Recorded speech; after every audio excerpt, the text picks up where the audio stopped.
ध्यान देंगे कि जैसा कि अभी हम लोग सेंट्रॉयड पढ़ रहे हैं और पिछला जो अभी हम लोग लेक्चर किए थे उसमें हम लोग टॉपिक कवर कर रहे थे कि सेंट्रॉयड के कुछ फार्मूला के बारे में समझ रहे थे कि ट्रेंगल का सेंट्रॉयड क्या होता है, कौन का होता है, शंकु होता है, शंकु का centroid,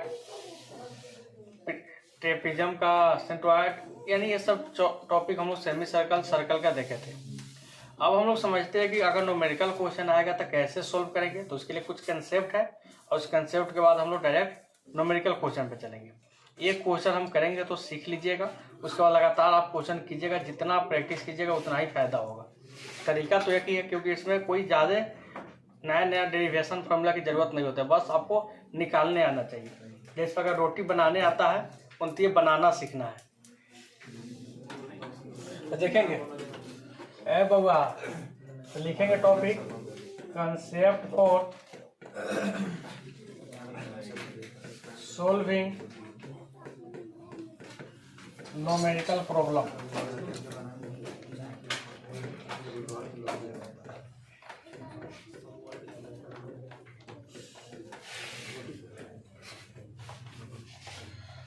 concept for solving numerical problem समझेंगे क्या होता है। जैसे हम एज्यूम कर लेते हैं कि इस प्रकार का आपके पास एक क्वेश्चन आ रहा है, आपके एग्जाम में इस प्रकार से क्वेश्चन दिया गया, एज्यूम कर लेते हैं।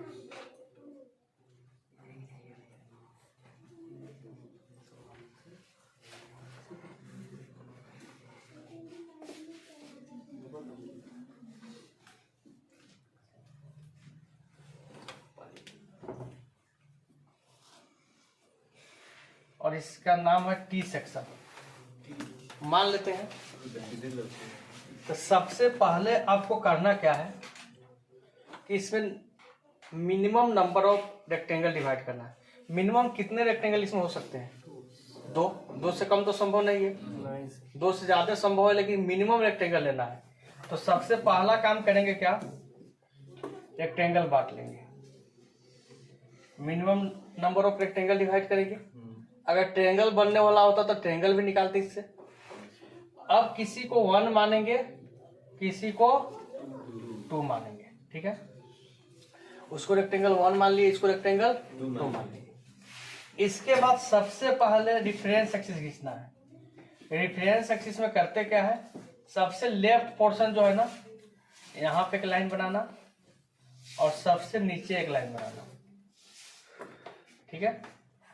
अब इस ऑब्जेक्ट का सेंट्रॉयड अगर हमको निकालना था तो वो सेंट्रॉयड का हम लोग प्लानिंग कहाँ से करते हैं, इस वाई एक्सिस से और नहीं तो इस एक्स एक्सिस से, ठीक है। तरीका सीखिए क्या क्या बताए। सबसे पहले मिनिमम रेक्टेंगल डिवाइड करना है, divide the minimum number of rectangle into composite section. ये जो कंपोजिट सेक्शन, इसको कौन सा सेक्शन बोलते हैं, कंपोजिट, यानी बहुत छोटे छोटे सेक्शन का क्या है, कॉम्बिनेशन है।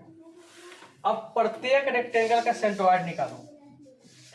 इसका सेंट्रॉयड कहाँ पे होगा, तुम एज्यूम करो तो भाई, इसका सेंट्रॉयड जहां पे इसका डायगोनल कट करता है यही पे होगा ना।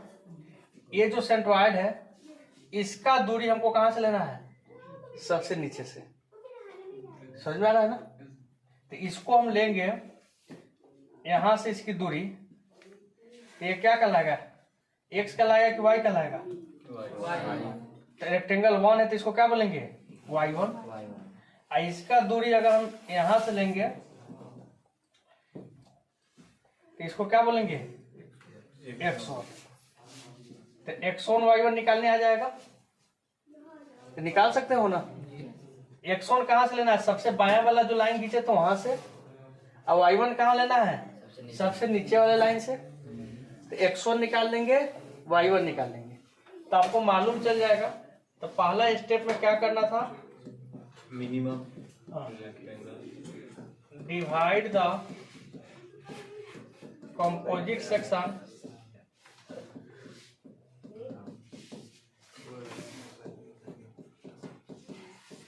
Into minimum number of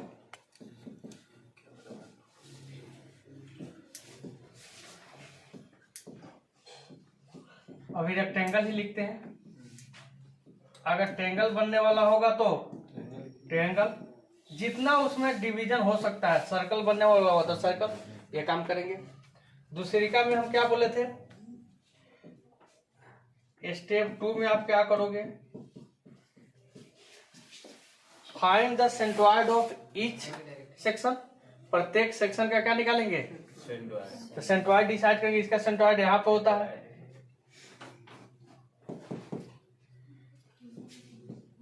decide the, indicate लिखेंगे, indicating the centroid of each section, प्रत्येक भाग का क्या करेंगे, सेंट्रॉइड को इंडिकेट करेंगे। तो इसका सेंट्रॉइड यहाँ पे इंडिकेट कर दिए, इसका सेंट्रॉइड कहाँ पे इंडिकेट होगा,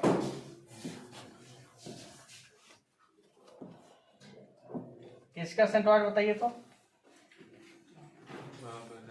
यहाँ पे होगा।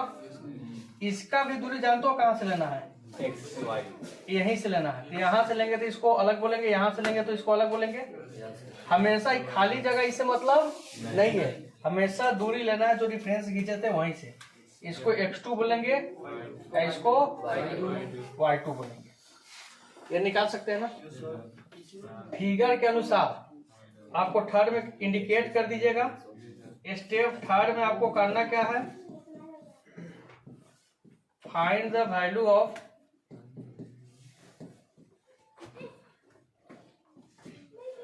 x1, x2, x3। अगर 3 गो सेक्शन होगा तो x3 होगा, 4 गो 5 होगा तो जहां तक जाएगा वहां तक, एंड y1, y2, y3 जो भी होगा इसका वैल्यू आपको निकालना है, निकाल सकते हैं ना। फिर सभी सेक्शन का एरिया निकालना है।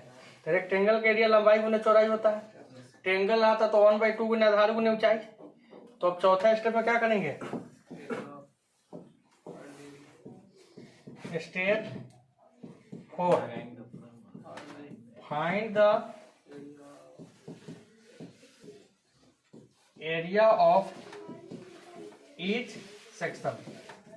उस एरिया को A1, A2, A3 नाम दे दिया जाए, निकाल लीजिएगा ना। अब ये अलग अलग से ऑब्जेक्ट का सेंट्रॉइड इंडिकेट किए थे, अब पूरे ऑब्जेक्ट का पूरा कंपोजिट सेक्शन का सेंट्रॉइड निकालना है। तो लास्ट में फॉर्मूला निकालेंगे स्टेप 5 में, फाइंड द सेंट्रॉइड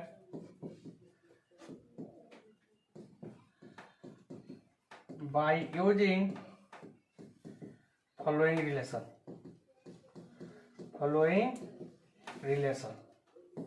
और रिलेशन क्या होगा आपको ये निकालने आएगा ना। x1 मेन लड़का यहीं में फंसता है, x1 y1, x2 y2, x3 y3।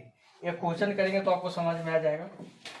तो रिलेशन क्या है, x बार निकालना है, a1 x1 plus a2 x2 plus a3 x3। अगर 4 गो सेक्शन है तो जोड़ो, बट्टा a1 plus a2 plus a3, ये काम करेंगे। y बार बराबर a1 y1, a2 y2, a3 y3, DOS DOS a1 plus a2 plus a3, इसमें जोड़ रहे हैं, ठीक है ना।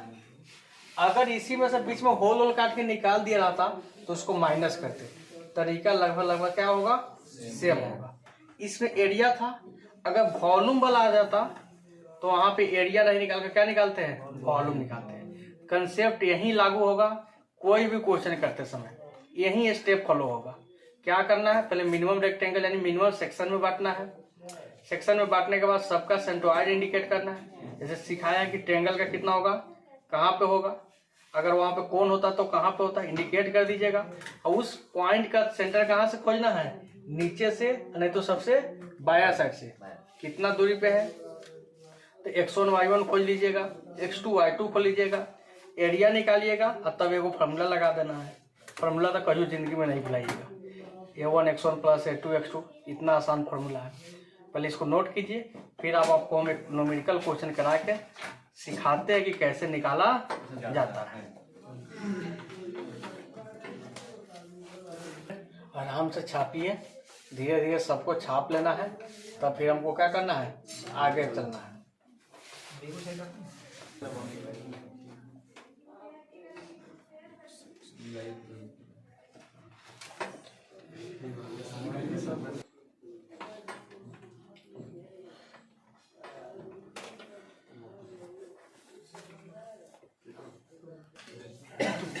उम्मीद है कि आप लोग लिख लिए होइएगा। अब हम लोग करेंगे क्या, एक बेसिक सा छोटा सा क्वेश्चन करेंगे जिसमें हम ये सीखेंगे कि x1 y1 x2 y2 कैसे निकालते हैं।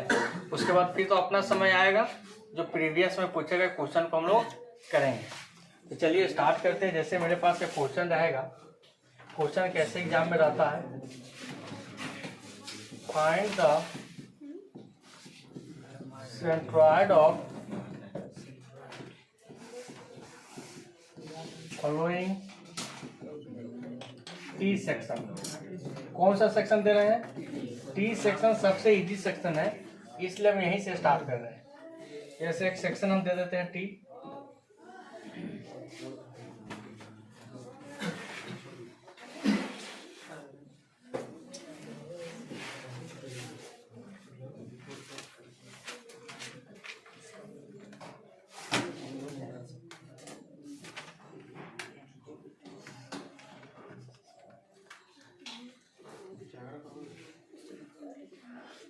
आपस में बात नहीं कीजिए,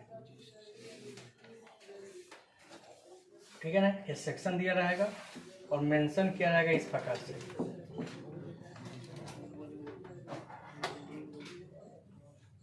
कभी कभी पूरा मेंशन कर दिया जाता है।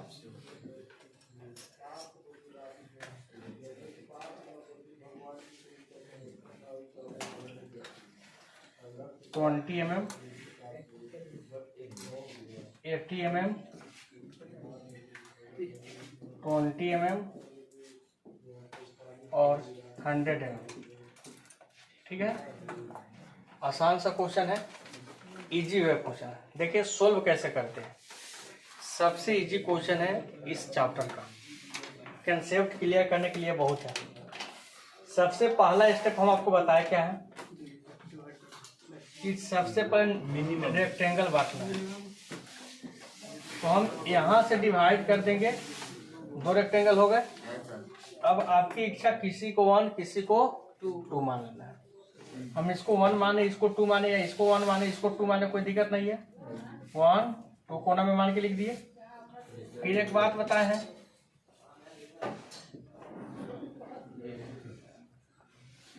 सबसे बायां साइड में एक लाइन ड्रॉ करेंगे, एक लाइन सबसे नीचे लाइन ड्रॉ करेंगे।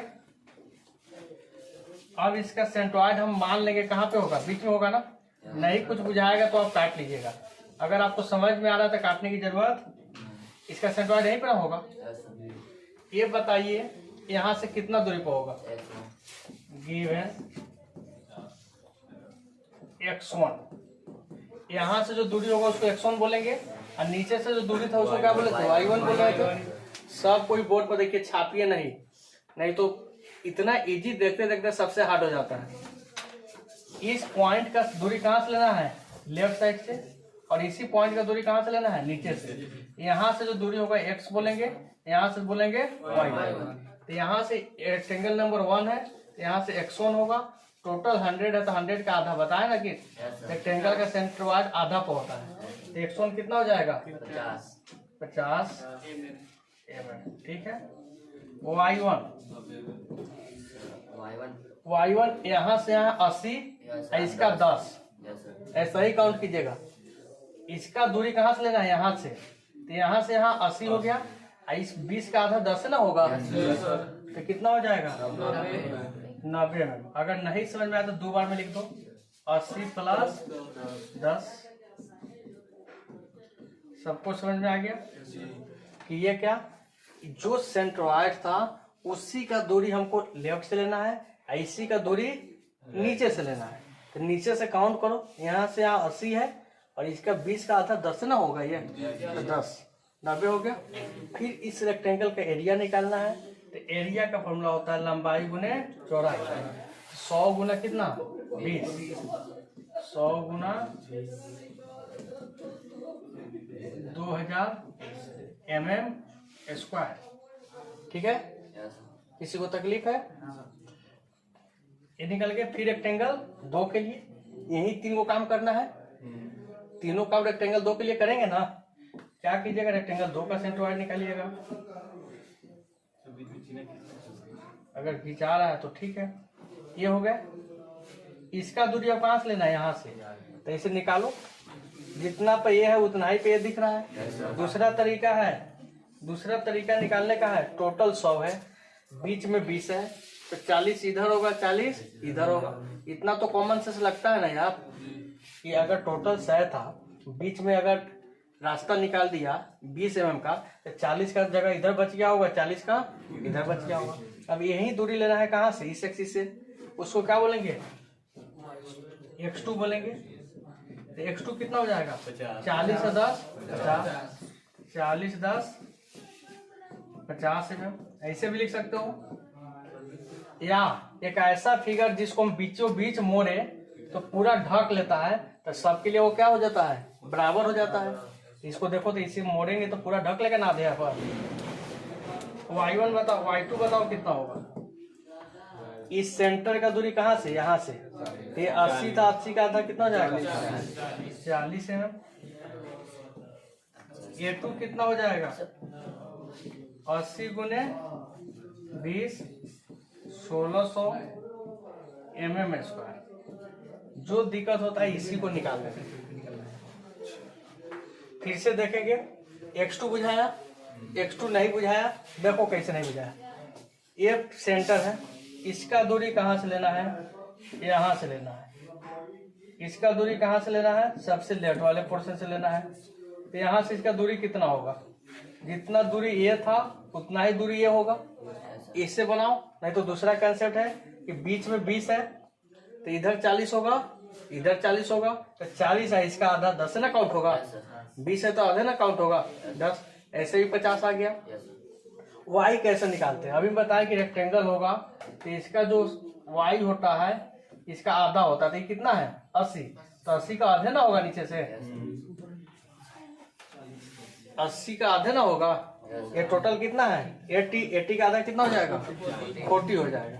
ठीक है, तो 40 mm हो गए। अब देखिए a2 क्या निकाले, लंबाई गुना चौड़ाई, 80 गुना 20 कितना हो गया 1600 mm²। कोई दिक्कत है? अब हमको x बार और y बार निकालना है। आसान है ना, कैसे निकालेंगे, वी नो डैट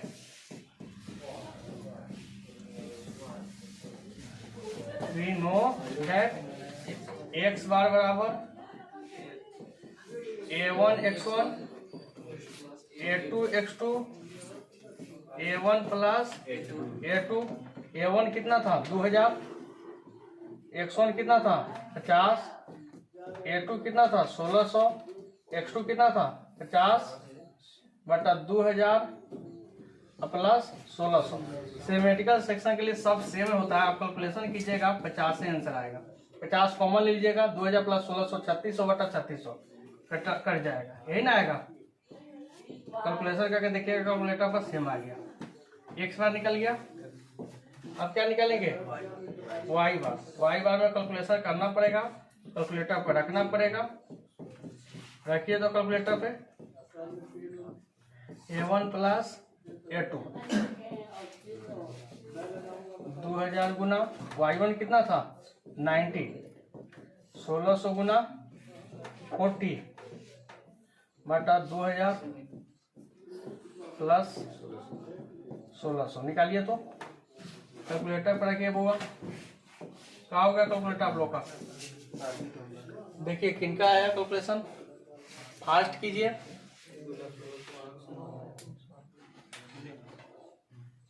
तुम्हारा कैलकुलेटर घर पे कितना गया 67.77 mm आंसर।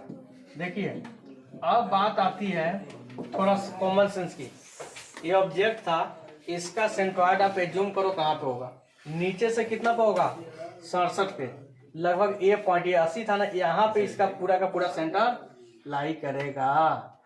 समझ में आ रहा है ना? 67 तो वहाँ का लिखा है 67.7। अच्छा 67, ये 80 है ना, अब एज्यूम करेंगे तो यहीं पे ना पॉइंट होगा अप्रॉक्स, यहीं इसका क्या होगा सीजी होगा। अब दिखाना चाहते हो तो लास्ट में क्या कर सकते हो, यहाँ से दिखाइए x बार और यहाँ से दिखाइए x बार और y बार।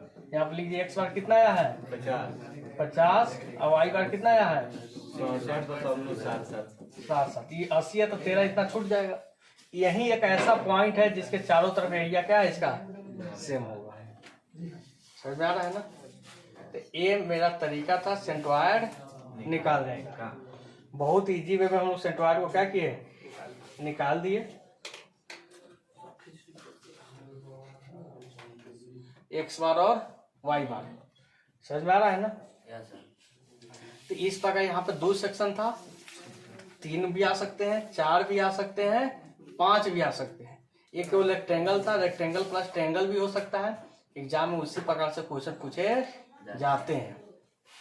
पहले का जमाना था 3 साल 4 साल पहले खाली यही से पूछता था, अब थोड़ा सा इम्प्रूव कर दिया है क्योंकि उसको मालूम हो गया है कि लड़का से खाली ट्रायंगल और टी सेक्शन आई सेक्शन पढ़ के आ जाता है, थोड़ा सा आगे नहीं पढ़ता है। तो इसको नोट करेंगे, फिर हम लोग आगे चलते हैं।